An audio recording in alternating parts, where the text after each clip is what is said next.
இப்போ கஜினிலாம் ஒரு சஞ்சய் ராமசாமி ஒரு கேரக்டர் எடுத்துக்கிட்டிங்கன்னா அது பயங்கரமாக ட்ரெண்டிங் ஆகுது. ஒரு ஒரு இந்தியா லெவலுக்கு அந்த படத்தை கொண்டு போனாங்க. கஜினின்னு ஒரு படம். ஏன்னா அது வந்து ரீமேக் பண்ணி அமீர் கான் ஹிந்தியில் வந்து நடிச்சிருந்தாரு. ஏஆர் முருகதாஸ் டைரக்ஷனில் கஜினி படம் வந்து பயங்கர ஹிட் ஆச்சு.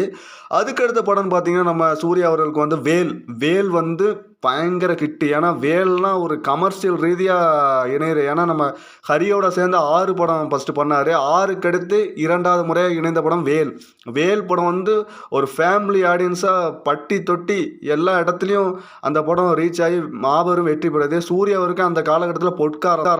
நம்ம சூர்யா சார் கிராப் எடுத்துக்கிட்டிங்கன்னா 2001 முதல் 2013 வரை அவருக்கு வந்து ஒரு பொற்காலம் தான். ஏன்னா அந்த காலகட்டத்தில் அவர் பார்க்காத ஒரு ஹிட்டும் கிடையாது, பிளாக் பஸ்டரும் கிடையாது. ஏன்னா எல்லா படமும் அவருக்கு வந்து இறங்கின படங்கள் ஃபுல்லாக பயங்கர ஹிட். ஏன்னா வாரணமாயிரம், அயன், ஆதவன் போன்ற படங்கள்லாம் ஒரு கல்ட்டு கிளாசிக்கான மூவி. ஏன்னா அந்த காலகட்டத்தில் நம்ம தமிழ் சினிமாவில் வந்து நம்பர் 1 இடத்துல இருந்தவர்னா நம்ம சூர்யா அவர்கள் தான். 2006லேருந்து 2010 வரை சொல்லலாம். ஏன்னா அந்த டைம் பீரியடில் வந்து சூர்யா அவர்கள் வந்து நம்பர் 1 பிளேஸில் தான் இருந்தார். ஏன்னா அவரோட கதைக்களங்கள் அப்படி இருந்துச்சு. ஏன்னா ஒரு காலகட்டத்தில் பார்த்தீங்கன்னா விஜய் அஜித்துகள் வந்து தோல்வியில் இருக்கும் போல் சூர்யா அவர்கள் தான் நம்பர் 1 இடத்துலன்னா அவங்களுக்கு மேலே ஒரு மார்க்கெட் உருவாக்கி வச்சுருந்தார். ஏன்னா இப்போ அவருக்கு வந்து தமிழில் மட்டும் இல்லாமல் தெலுங்கு மற்ற மொழிகள்லையும் அவருக்கு வந்து பயங்கர மார்க்கெட்டில் இருந்துச்சு அந்த டைமில். ஏன்னா அயன், ஆதவன், சிங்கம் காலகட்டத்திலலாம் அவர் வந்து பயங்கர பீக்கில் இருந்த காலகட்டம். ஏன்னா சூர்யா அவர்கள் வந்து ஒரு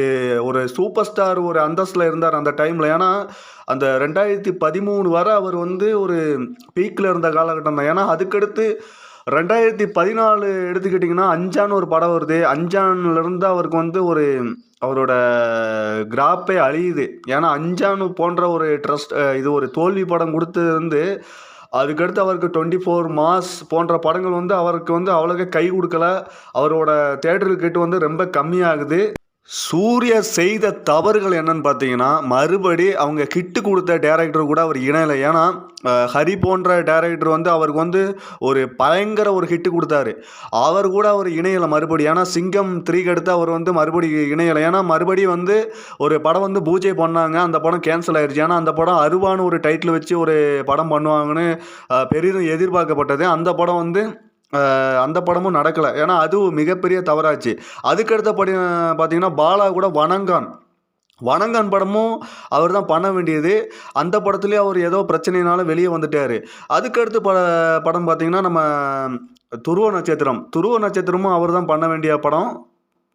அவர் பண்ண வேண்டிய படம் தான். அதையும் அவர் பண்ணலை. அது ரொம்ப அவருக்கு இதுதான்